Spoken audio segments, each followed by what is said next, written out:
ndio anatufanya sisi tuwe imara, ndio anafanya sisi tuwe na nguvu kila saa, ndio anayofanya sisi tuwe jeuri kati ya maadui. Yeye ni moto unaoteketeza. Kwa hiyo sasa maadui wajanja sana, kwa sababu Roho Mtakatifu anapokaa ndani yako, kazi yake anakuvuvia, anakufundisha njia ya Mungu, nakupa nguvu, anakulainisha, yani moyo wako unakuwa mlaini kwa habari ya Mungu.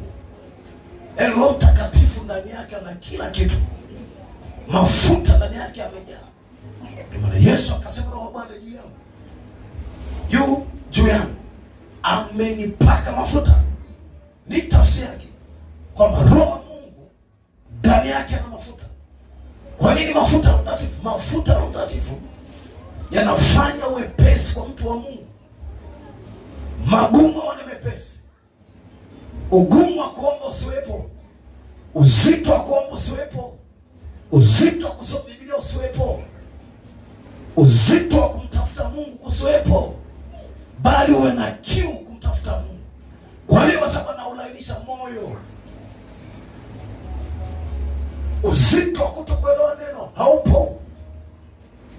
Kwa sababu amelainisha ufahamu, anafungua afa na kutazamisha pamoja na neno. Baada ya hapo unashangaa kila unapozidi kudumu, wewe unajaa nguvu za Mungu tu, unajaa uwepo wa Mungu tu, unajaa tu utukufu wa Mungu tu. Walini? Kwa sababu muda wote Roho Bwana yupo juu yako, anakuongoza, anakufundisha. Yesu akasema, nawavuvia, pokeeni Roho Mtakatifu. Pokeeni Roho Mtakatifu, na mimi nasema kama ile gani, pokeeni Roho Mtakatifu. Pokeeni Roho Mtakatifu, akuvuvie nguvu, akuvuvie imani, akuvuvie maombi. Haleluya. Sasa tumezungumza sana kuhusu namna kudumu kwenye uvuvio wa Roho Mtakatifu. Utadumuje? Nimezungumza vitu vingi kwamba hautakiwi uwe kesho na nguvu, kesho kutwa una nguvu, kesho unaamka vizuri na nguvu, kesho una nguvu, wiki hii una nguvu, wiki hii una nguvu, wiki hii una moto, una moto. Wengine wakuta wiki anasema mkesha juma lini, Jumatano lini, na kiu kusikiliza neno, na kiu Juma kumuona Mungu. Unakuta kiu saa nyingine tunafutika, inaondoka. Manake haina kudumu, ina wakati mchache. Lakini ndugu zangu, wenye niwaambie, nguvu ya Mungu ni ya kudumu. Na yoyote aliyepewa na nguvu ya Mungu, kama huyu akidumu katika vipengele vya kufundisha, huwa haiondoki. Mungu akiweka ameweka.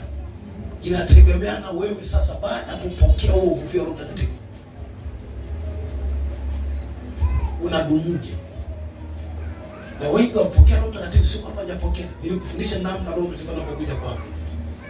Ukiona ameshuka kwako ananena, yana unaongea kwa lugha. Nilikwambia hii ni mojawapo inayoonyesha hivi kwamba wewe ni tafsiri mojawapo, huyu mtoto wa Mungu amebatizwa Roho Mtakatifu. Lakini la pili, haneni ule ndani yako, anakuvuvia nguvu. Anasema Korinto 14 mstari anasema, mtu anenaye kwa lugha anajiombea mwenyewe nafsi, anajijenga nafsi yake yeye mwenyewe. Anasema anajijenga nafsi yake, maana Roho wa Mungu kazi yake anamjenga huyo mtu.